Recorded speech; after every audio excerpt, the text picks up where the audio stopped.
Michael, and welcome to Late Night Astronomy's live stream of the moon and Venus very close to each other as the sun sets across the world. We've got an incredible view tonight of the craters of the moon and the crescent phase of Venus, and I'm very excited for you all to be here to share this experience with you all from my telescope.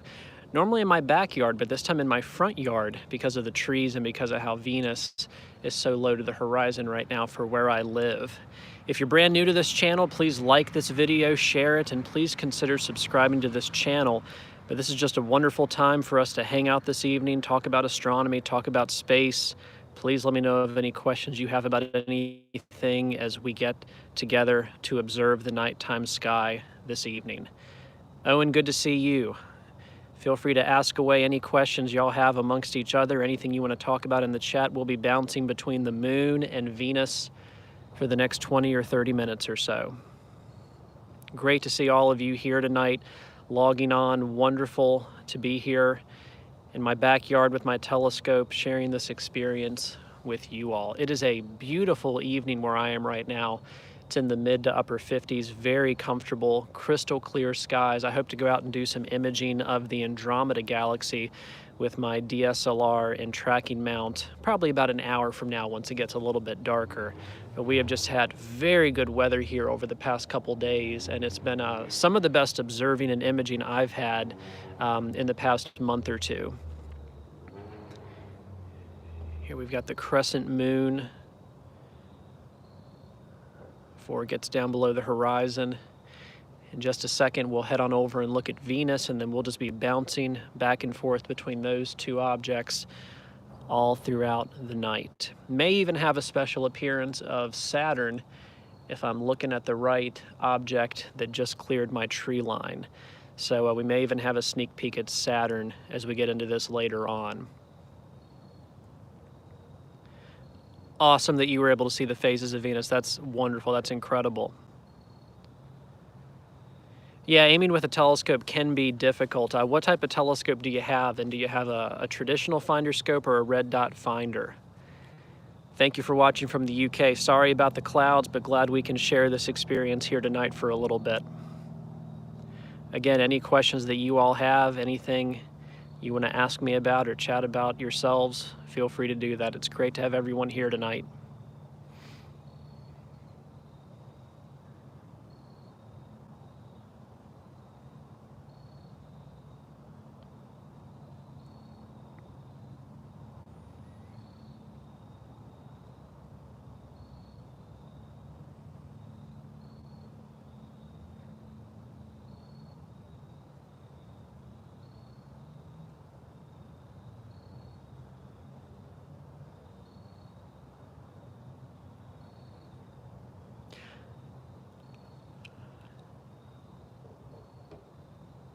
Yeah, it's hard to know specifically without the telescope, if it's a refractor or reflector, but either way, I've got a video on how to align finder scopes during the daytime safely. That may be a good thing for you to check out.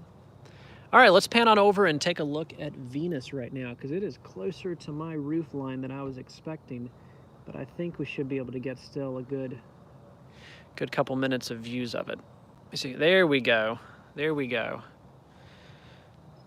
So Venus right now is about half illuminated, and it is only going to get larger and more of a crescent shape, similar to how the moon looks tonight over the next month or two.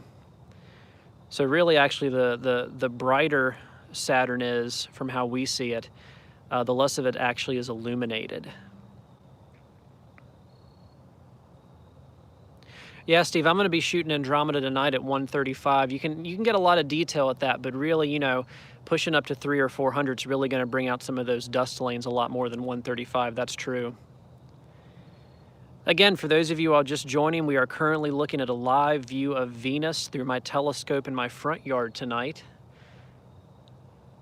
I'm Michael Martin, and this is Late Night Astronomy. If you're new to this channel, consider liking and subscribing, but either way, it is wonderful to have you all here tonight as we look at these incredible views in the nighttime sky. We'll be going back to the moon in a little bit, and like I said, we may have a surprise peek at Saturn before we call it a night. So not to hold suspense or to keep you around, but before we call it a night, we will definitely probably be able to look at Saturn as well if it clears my tree line. Let me know of any questions you have, but it is just good getting to hang out with y'all tonight. Venus is so bright. I mean, it's easy to see how people mistake it for an airplane or a helicopter. Every couple times a year when it gets to this phase, either in the morning or night sky, it always surprises me how visible it is. Yeah, that's a good question. So Venus is visible to the naked eye, and it's actually the brightest object, I believe, right now in the night sky. I believe it is brighter than Jupiter. Where I am on the east coast of America, going outside, looking towards the southwest, you'll have the moon, and then to the right of that, you'll have Venus. And then actually up to the left of the moon, a little more into the center part of the sky, you'll see Saturn and then a very bright object, which is Jupiter. And yes, Venus is often mistaken for a UFO. Sadly, that's normally not what it is, as we got an airplane flying over me right now with the airport near where I live. But sadly not a UFO, but man, you could fool me based off of this view. Again, this is Venus that we're looking at here. This is the crescent phase of Venus. I'm using an 8-inch Dobsonian telescope, and this is about 100 times magnification shooting through my iPhone and streaming onto YouTube.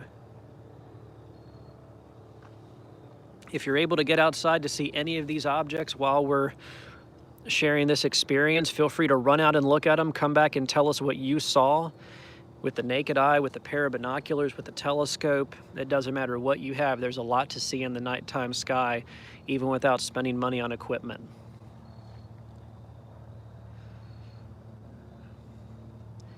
All right, let's bounce back up to the moon for those of you that just joined here, and then we will definitely come back to Venus because I don't want to lose Venus behind my tree line. And now we are back on the moon. The next 2 or 3 nights are my favorite time to look at the moon. It's in its crescent phase. You can actually see Earth shine on the moon tonight, at least from where I am. If you go out, you can see the reflection of the light of the Earth bouncing on the dark region of the moon, and it's making it look completely illuminated like a sphere. You can't really see that through the telescope because of the contrast and how bright the part is we're looking at here. But if you go outside right now, there's actually a really interesting constellation the moon is moving through. I meant to look that up before I came out, but if anyone knows that, let me know. But just barely a finger's length to the upper right of the moon is a pretty bright star. Yeah, Jupiter right now dominates the night sky from sunset until 4 or 5 hours after.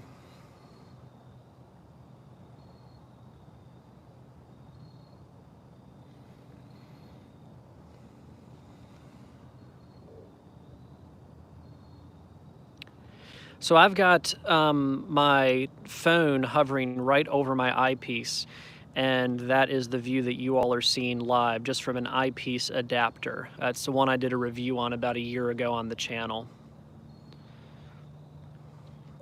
Yeah, I deal with light pollution here too. I'm under Bortle 5 skies, so I got a light pollution filter recently that's helped a good little bit with it, but it's definitely something we have to deal with.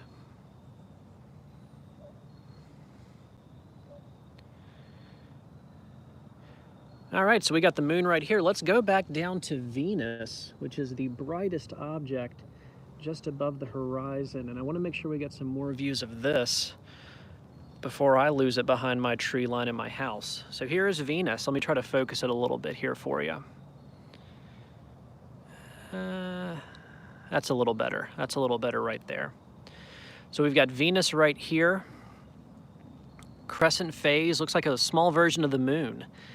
Venus will only get thinner and thinner and brighter over the next 2 months or so. I've been tracking its phases for about 5 months now, drawing them and looking at them at different magnifications, and it's a pretty unique way to study the planet. Like I said, for those of you who are just getting here, I'm Michael Martin, and this is Late Night Astronomy. I'd appreciate you liking this video and subscribing to this channel if you have an interest. If not, it's just good to have you here tonight. before we call it a night, we will be going up to see Saturn. So that is not on the thumbnail, but that is one of the last things we will take a look at tonight, because I think I can get to it with my tree line from where I'm set up tonight. But right now, this is Venus, which last night and tonight, quite close to the moon. Just as the moon goes through its monthly phases, very close to each other, even closer last night, but pretty close tonight as well. Hey, that's wonderful. So yeah, binoculars to see the Galilean moons of Jupiter is really the way to go. I can make them out at 15 times magnification for my pair of binoculars. Can almost barely on a perfect night make out the rings of Saturn at 15 times magnification, but really you want to go a little bit higher for that.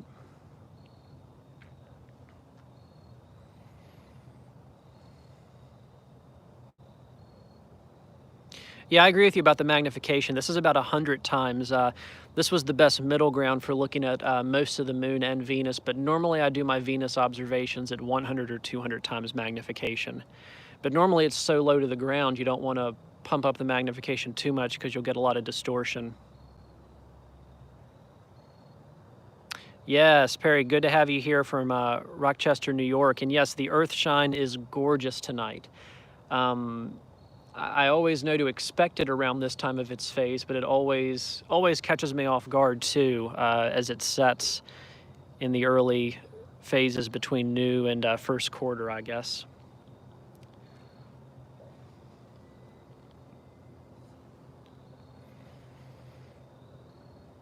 Have any of you all had any observing going on lately? Been out with the naked eye, binoculars, or a telescope, or do we have any new purchases of any astronomy items that anyone's bought lately, or at least anything that's in stock? Almost everything's out of stock.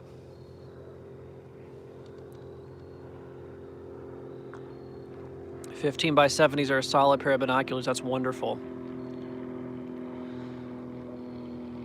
Yeah, telescope stands can be hit or miss. That's a big part of the experience, and you can find different ways to get around that. Some people set them up on small tables, but yeah, that can be difficult.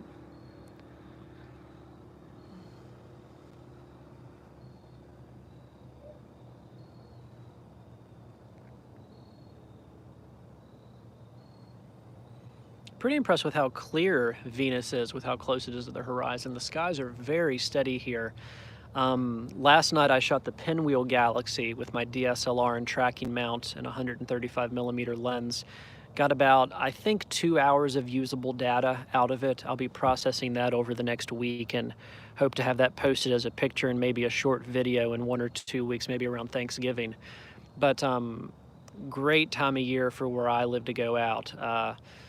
Sun sets early, so you get an extra hour or so of late night observing, late night imaging, late night astronomy. But it's really a great time of year, especially until it gets too cold for where I live. Right now, it's still fairly comfortable at night.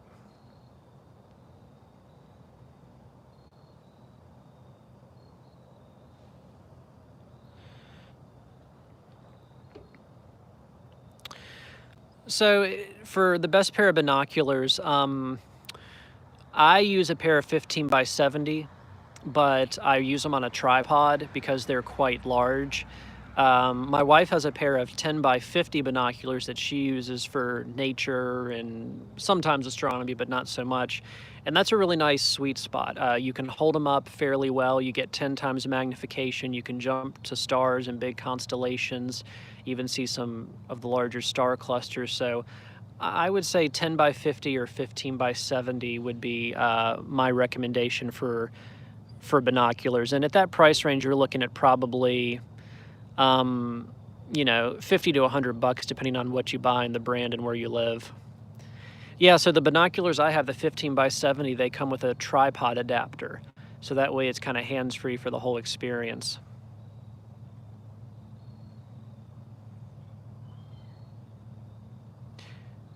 Yeah, that's exactly what I did with my 15x70s as well.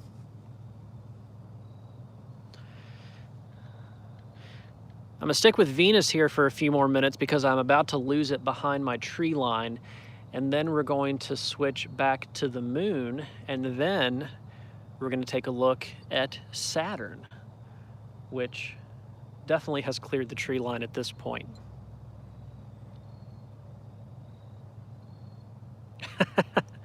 I've not seen the Peppa Pig telescope episode, but that's amazing, and I'm glad this is calming too. It's good for me as well. It's very relaxing after a long day. I'm sipping coffee, looking at Venus, and hanging out with you all. This is wonderful. I'm in Virginia on the East Coast of the United States.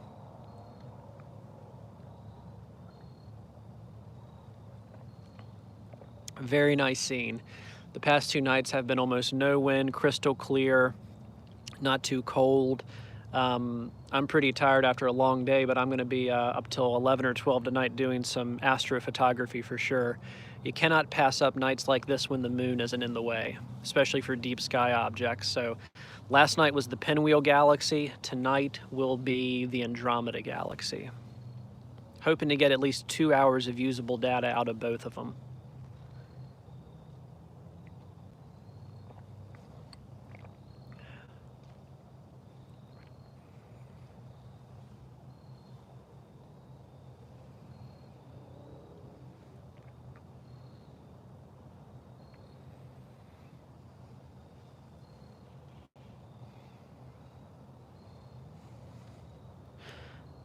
All right, if you all will bear with me for just a minute, I would like to show you all Saturn and Jupiter before we call it a night. Venus and the moon are moving below my tree line, so give me 15 seconds of uncomfortably moving my telescope, and if I trip, do not laugh at me. And then we should be able to see Saturn and Jupiter to finish out our stream. So keep chatting, but just give me about 10 or 15 seconds to move the equipment real quick.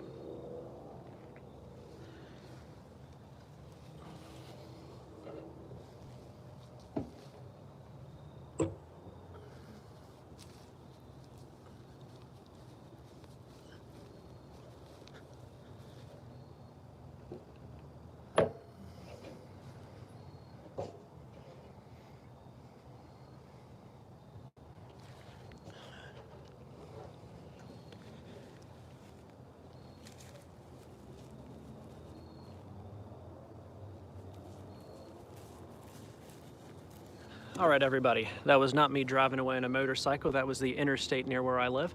All right, so we have Venus and Jupiter that we have just looked at.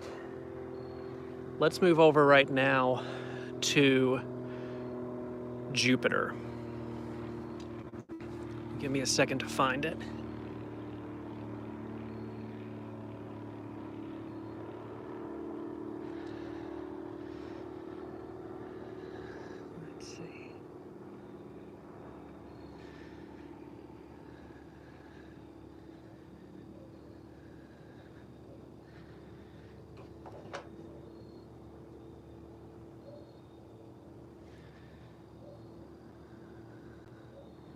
There we go, hold on. There we go, okay. Whew, that went better than I thought it would. All right, let's see if we can get this focused.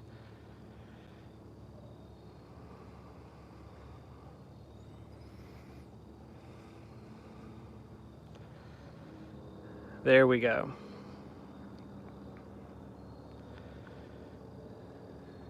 This is Jupiter at 100 times magnification.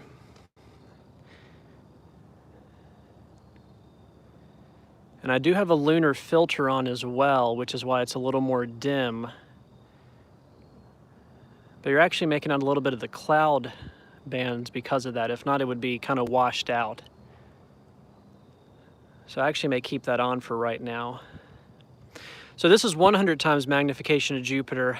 The best I can zoom on this practically is 300 times magnification. Now there have been crystal clear nights when I've taken it up to 400 and it's looked very well, but most nights under most skies, 100 to 200 times is what I consider medium and high magnification with my 8-inch telescope.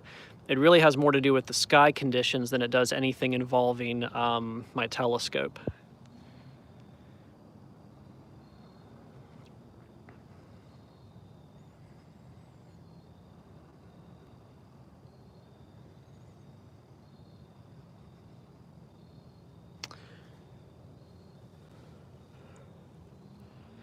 So I'm not able to easily switch magnifications with the setup I have here, but I may run in real quick and get a Barlow lens to see if I can do that. So let me have Jupiter move through the field of view, and I'm gonna go get a Barlow lens, and let's see if we can mess around with magnification a little bit. No guarantees, but I think it might work. So chat amongst yourselves. I'll be back in about 30 seconds.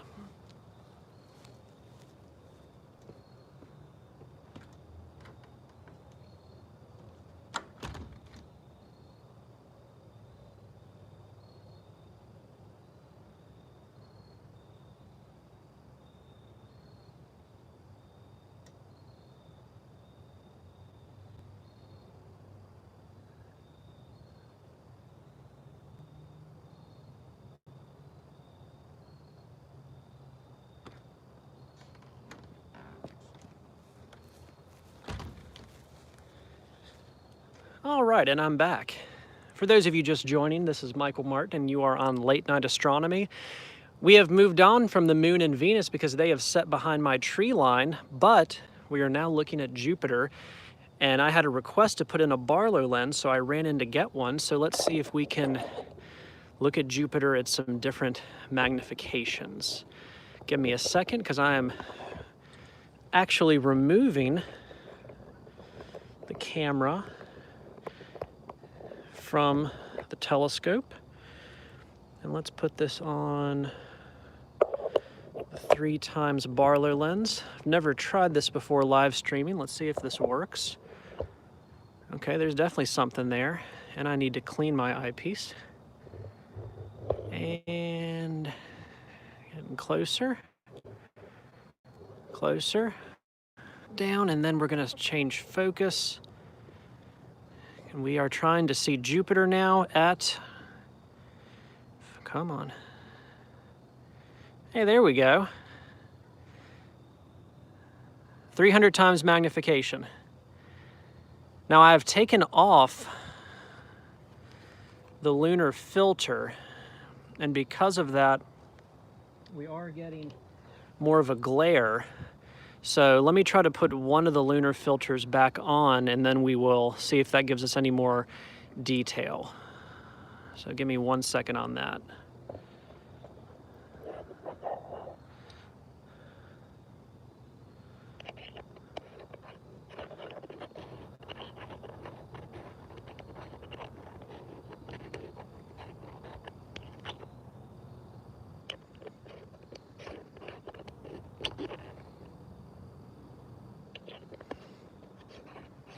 Okay, let's see what we got here now. Again, if you're just joining us, the reason it's shaky is I am removing the eyepiece because we are trying to look at Jupiter at 300 times magnification. Apologize for the shakiness. Let's get it focused.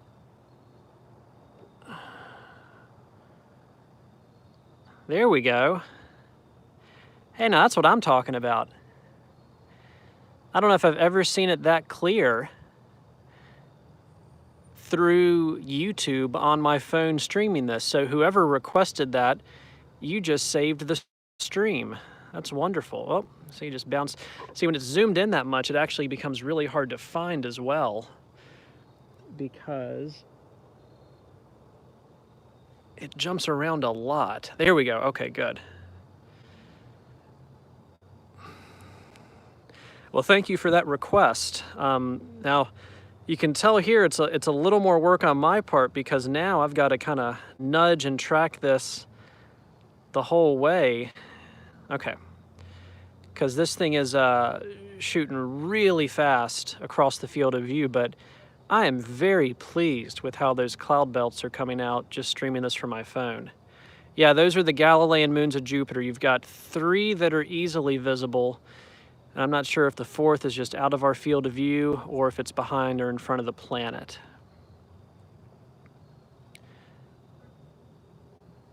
Wow, that's really neat to experience that with y'all. And again, thank you to the person that requested that.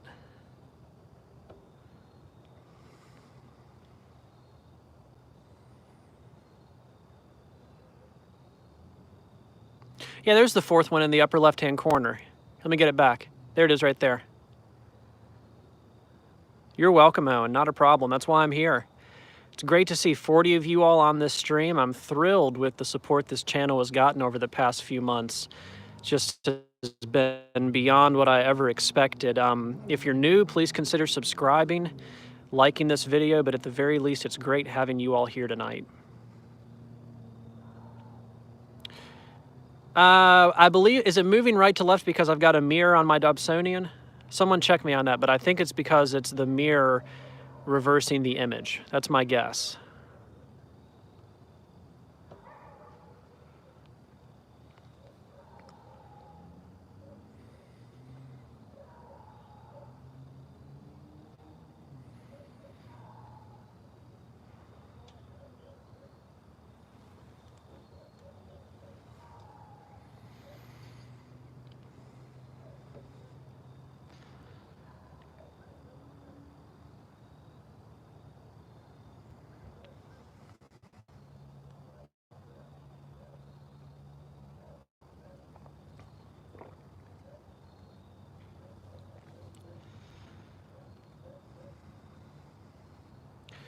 You can see, and part of it's how my camera's attempting to autofocus, but you can see how even going from one side to the other, how it's different layers of atmosphere, different waves.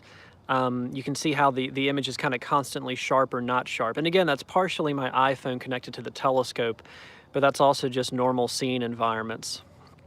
I've got a few videos out there on how to image Jupiter if you're interested in that. It's with actually very similar equipment to what I'm using right now to stream for you all.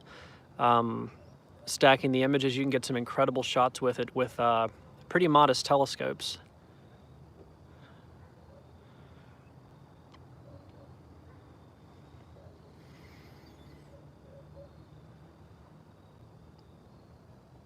No, so I don't have my, so I'm on a Dobsonian right now, so I'm just doing an alt-azimuth Dobsonian base, so just doing all this manually.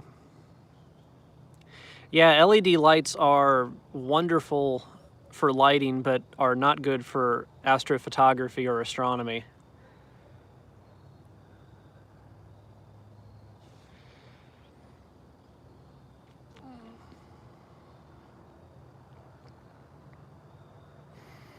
Let's see if we can tighten up the focus here a little more. Yeah, that's pretty good. That's pretty good.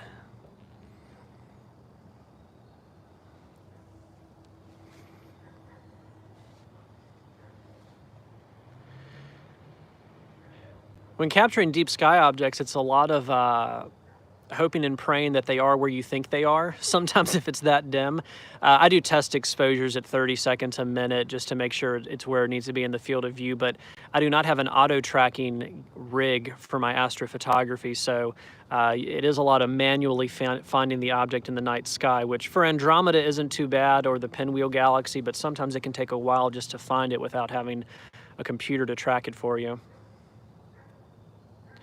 Yeah, Rob, so Venus and the moon have set behind my tree line, so we have moved on to Jupiter, and eventually in a few minutes we will get to Saturn. But we had a request for some 300 times magnification views of Jupiter and Saturn, so that's what we're doing to finish out the night. Oh, thank you very much. I appreciate your support, and that's very kind of you to say.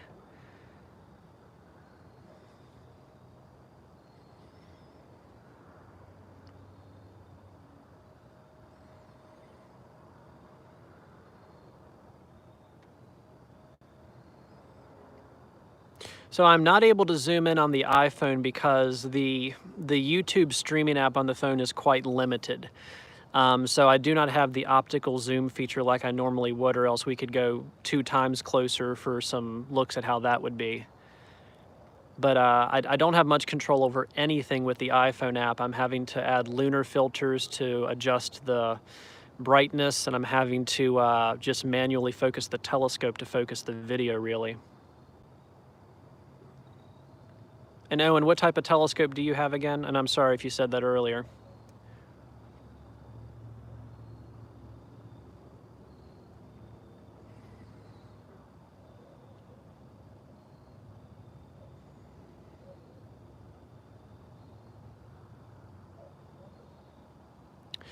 Yeah, so I'm still mainly moving around the sky manually. I've got Sky Safari and apps to help me, but at some point in the future, I will get an imaging rig that is go-to, and I love that I've learned the sky manually. I've spent about 10 years just doing that, so that's very nice to have. But in terms of saving time, in the next few years, I do plan on upping the price of my imaging equipment at least a little bit. I still like manually moving around with the telescope, though. A little old school for that.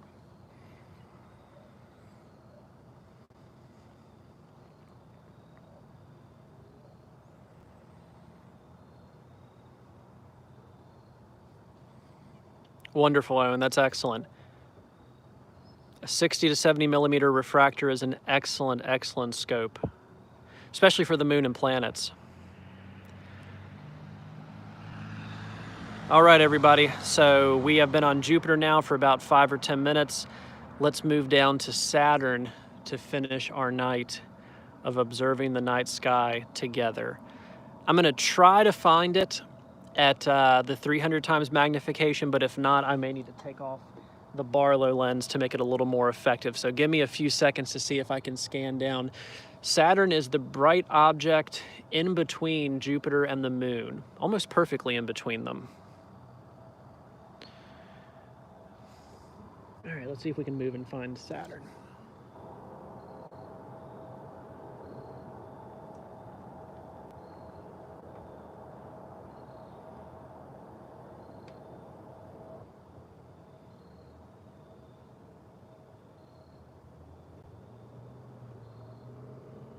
All right, I got it in the finder scope.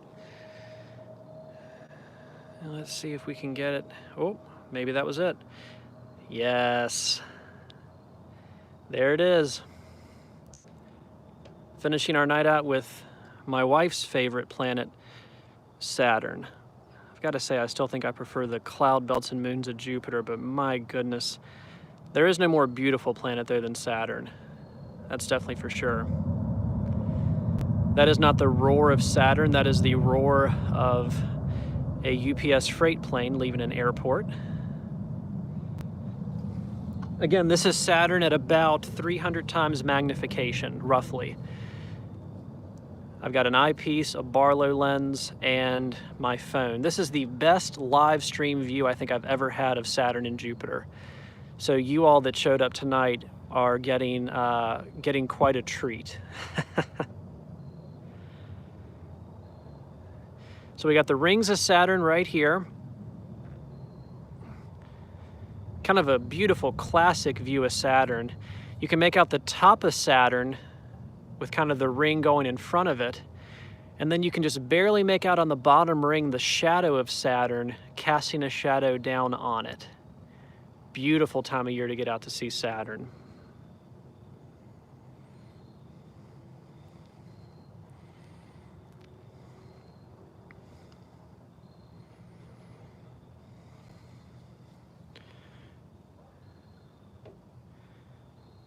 There we go. Let's let it coast through the field of view. This is relaxing. It is wonderful being out here with you all tonight to observe these things.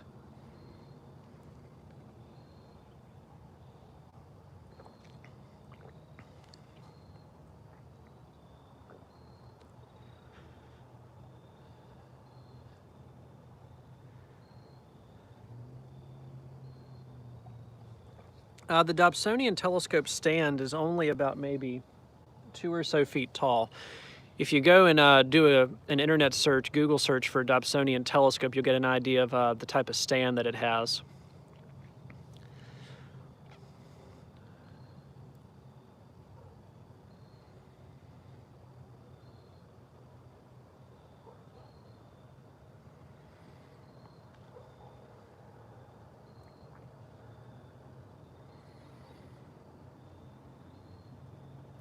Dobsonian. A Dobsonian telescope.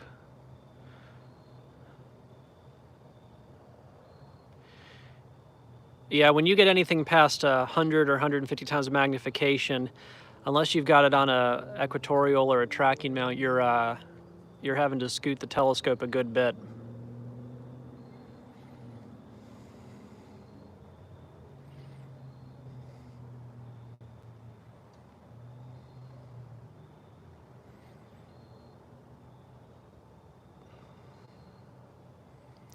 I wish my Dobsonian had a dual speed focuser. So I've got the Orion XT8i. I've had it for 11 years. It's a wonderful scope, but the next scope I get, maybe a 12-inch telescope, I definitely want a dual focuser. I think that would be a very nice upgrade for my next telescope in a few years.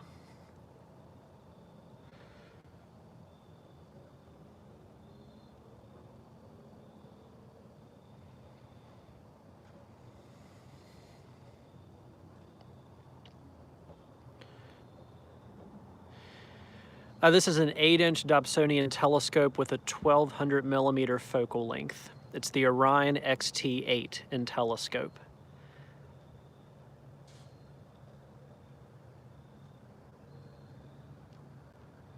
I could not agree with you more. It is an incredible thing to study the nighttime sky.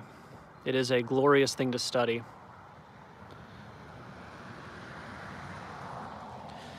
Yeah, I've got a number of Zoomel products, Zoomel eyepieces and filters. If they're still a company that's putting stuff out, they make high quality products.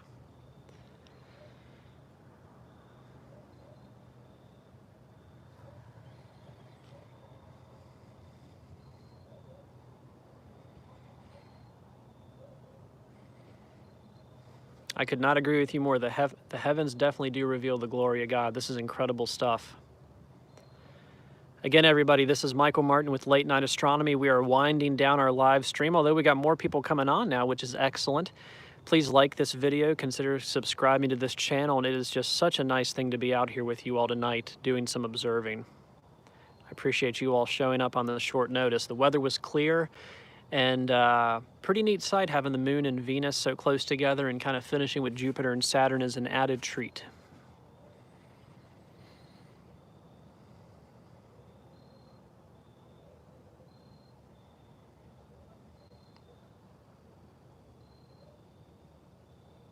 Where are GSO telescopes and products made? Because I know a number of the companies, like you said, are GSO products. Are those where are those manufactured? Do you know?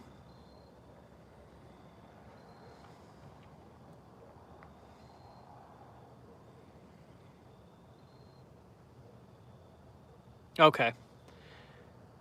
Thank you, Ian, for that information. I wasn't aware of that.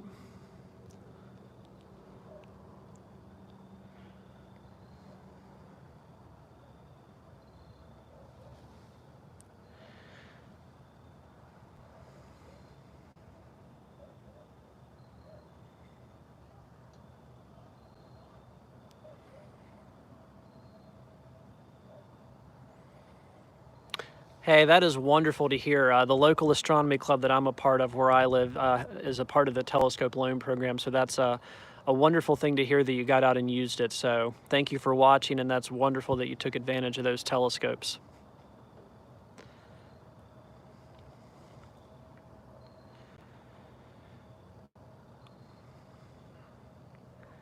All right, everybody, I'm going to have a video dropping later this week or early next week on the best telescope to buy a child.